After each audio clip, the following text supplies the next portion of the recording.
नमस्कार शेतकरी मित्रांनो, सध्याच्या युगामध्ये शेतकऱ्यांचे अनेक प्रश्न आहेत. ते म्हणजे दोडका पिकातील नाग अळी कशा प्रकारे आटोक्यात आणावयाची. तसे पाहिले तर दोडका पिकावर ह्या अळीचा प्रादुर्भाव खूप मोठ्या प्रमाणावर होताना दिसतो. त्याचबरोबर तुम्ही बघू शकता, काकडी, कारली, दोडका अशा पिकांवर कितीही नाही म्हटले तरी तो नाग अळीने अटॅक केलेला आपल्याला या ठिकाणी बघायला मिळेल. जर तुमच्या प्लॉटमध्ये प्रमाणापेक्षा जास्त प्रादुर्भाव असेल तर यावेळेस आपल्याला या पिकातील सरासरीपेक्षा जे उत्पादन मिळणार होते त्यात खूप मोठ्या प्रमाणात तफावत बघायला मिळेल. तुमच्या पिकातील जी पाने असतात ती पाने अन्न तयार करतात, हे लक्षात असायला पाहिजे. ते या ठिकाणी डायरेक्ट स्टॉप होणार आहे. त्यामुळे आपल्याला ताबडतोब तो निर्णय लगेच घ्यावा लागणार आहे. कारण आपली शेती पीक आपल्याला या ठिकाणी वाचवायची आहे आणि एक परवडणारी शेती बनवायची आहे. या पद्धतीने तिच्याकडे बघायचे आहे. तर या व्हिडिओच्या माध्यमातून आज आपण नाग अळी कशा प्रकारे आटोक्यात किंवा तिचा पूर्णपणे नायनाट कशा प्रकारे करावायचा हे या व्हिडिओच्या माध्यमातून माहिती देण्याचा पुरेपूर प्रयत्न करणार आहोत. जर तुम्ही अजूनही आमच्या शेतकरी मित्र चॅनलला जर सबस्क्राईब केलेलं नसेल तर नक्की सबस्क्राईब करून घ्या. कारण असे तसे शेतीविषयक नवनवीन अपडेट मिळवण्यासाठी व्हिडिओ पूर्ण बघावा, जेणेकरून आपल्याला संपूर्ण माहिती एकाच व्हिडिओमध्ये समजून जाईल. तर चला जाणून घेऊया. शेतकरी मित्रांनो, सर्वात महत्त्वाचे म्हणजे आला रोग करा उपचार. हे न करता आपल्याला या ठिकाणी हे जाणून घ्यावे लागेल की रोग कसा होतो आणि हा नाग अळीचा प्रादुर्भाव किती दिवसांकरिता असतो आणि कोणत्या वेळेस आपल्याला नाग अळीसाठी नियंत्रण करावे लागेल. एक लक्षात घ्या, जी काळी माशी असते ती साधारणपणे इकडून तिकडे पानांवर बसत फिरते आणि ती पानांच्या खालच्या बाजूला अंडे घालते. साधारणपणे 200 ते 250 अंडे ती घालते. अंड्यातून पिल्ले तयार होण्यासाठी साधारणपणे 10 ते 12 दिवस लागतात. ती पिल्ले म्हणजे छोटी अळी असते. त्यानंतर ती अळी पानांच्या मधून वाकडे तिकडे फिरते. फिरताना ती पाने कुरतडत फिरते, म्हणून तिला नाग अळी म्हणतात. लिप मायनर पण या नावाने पण तिला ओळखले जाते. ही फार घातक असते. 30 ते 35 दिवसापर्यंत ही अळी आतून पाने खाताना दिसेल. त्यानंतर पुढची प्रक्रिया होते ती म्हणजे ही अळी खाली जमिनीवर येते. ती जमिनीच्या खाली जाते. काही दिवसानंतर ती पुन्हा माशीच्या स्वरूपात वर येते. पुन्हा परत तेच कामकाज तिचे चालते. तर आज आपण जाणून घेऊया तर ही माशी कशा प्रकारे आटोक्यात आणावायची. तुम्हाला माहिती असायला हवे, नाग अळीचा प्रादुर्भाव अनेक कारणांमुळे होतो. ते म्हणजे तुमच्या पिकामध्ये नत्र कमी द्यावे लागेल.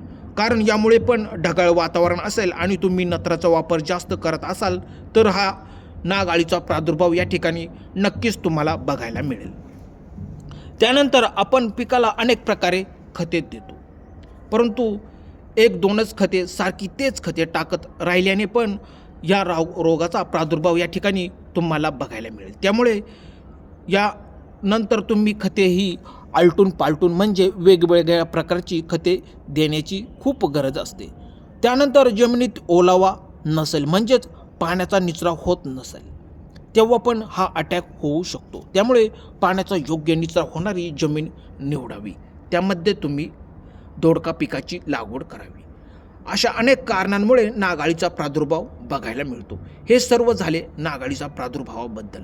आपण वळणार आहोत ते म्हणजे योग्य त्या उपाययोजनेकडे. त्यासाठी सर्वात प्रथम आपण आपल्या शेतामध्ये पिवळे चिकट सापळे हे एकरी साधारणपणे 30 ते 35 चिकट सापळे लावावे आणि ते वारंवार बदलत राहावे.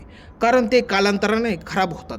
त्यानंतर बदलल्याने परत नवीन त्याच्यावर माशी बसते आणि ती मरण पावते. त्यानंतर पुढे जाऊया ते म्हणजे फवारणीकडे. सुरुवातीला पीक वाढीच्या अवस्थेत असताना आपल्याला या ठिकाणी नेमतेल घेऊन त्याची फवारणी घ्यावी लागेल. मित्रांनो, नेमतेल हे साधारणपणे 2 ml प्रति लिटर पाण्यासाठी तुम्ही सहज वापर करून फवारणी करू शकता. तर तुम्हाला या रोगाचा प्रादुर्भाव जर जास्तच वाटत असेल तर या ठिकाणी काही कीटकनाशकांच्या फवारण्या तुम्ही करू शकता. सर्वात प्रथम तुम्ही धानुका कंपनीचे मोर्टार या कीटकनाशकाचा वापर करू शकता. यामध्ये तुम्ही 1-1 ग्रॅम प्रति लिटर घेऊन प्रति लिटर पाणी प्रमाणे फवारणी या ठिकाणी घ्यावी लागेल. त्यानंतर पुढचे क्रिस्टल कंपनीचे आबासिन हे मार्केटमध्ये सहज उपलब्ध होते. याचे प्रमाण 1 ml प्रति लिटर पाण्यामध्ये मिसळून फवारणी आपल्याला या ठिकाणी करून घ्यावायची आहे. तुम्ही डेलिगेट हे पण सहज घेऊ शकता. याचे प्रमाण 1 ml प्रति 1 लिटर पाण्यामध्ये मिसळून फवारणी करून घ्यावायची आहे. जर तुम्ही असे वाटले की आपल्याला हा रोग आटोक्यात येत नाही, म्हणून तुम्ही थोडे महागडे पण परवडेल असे कीटकनाशक वापरू शकता, ते म्हणजे कोराजेन. या कीटकनाशकाचा येथे वापर सहज करू शकता. याचे प्रमाण तुम्ही 0.5 ml प्रति लिटर पाण्यामध्ये घेऊन फवारणी करू शकता. मित्रांनो, आपल्याला योग्य असेल तेव्हाच या फवारण्या या ठिकाणी करावायच्या आहेत. ही सर्व झाली कीटकनाशके.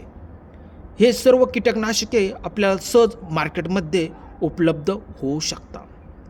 त्यामुळे तुम्ही फवारणी करताना कोणत्याही एकाच कीटकनाशकाची फवारणी या ठिकाणी करू नका. आलटून पालटून कीटकनाशकांची या ठिकाणी फवारणी घ्यावी. पण एक लक्षात घ्या, फवारणी करताना तुम्हाला फवारणी कधी करताय हे खूप महत्त्वाचे असते.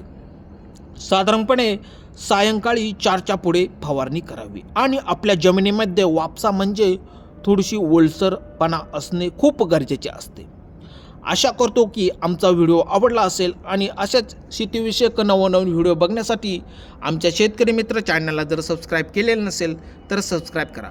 मित्रांनो, जर तुम्ही अशा प्रकारे नागाळीसाठी योग्य ते नियोजन केले तर नागाळीला तुम्ही कायमची तडीपार करू शकता. धन्यवाद शेतकरी मित्रांनो.